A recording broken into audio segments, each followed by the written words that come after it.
So the inspiration for tonight's wedding, it's an underwater royal wedding. So basically the colors that was used, it's colors of the sea. So we have shades of purple, shades of blue, and teal. Then as requested by Kat and Rai, they want accents of gold and silver.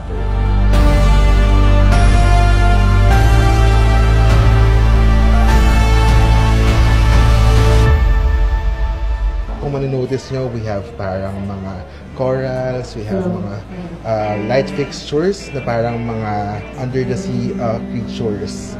Then for the flowers, of course, we use a lot of imported flowers from Holland, Ecuador, Australia. So there's tulips, hydrangeas, of course, Ecuadorian roses, and different types of flowers.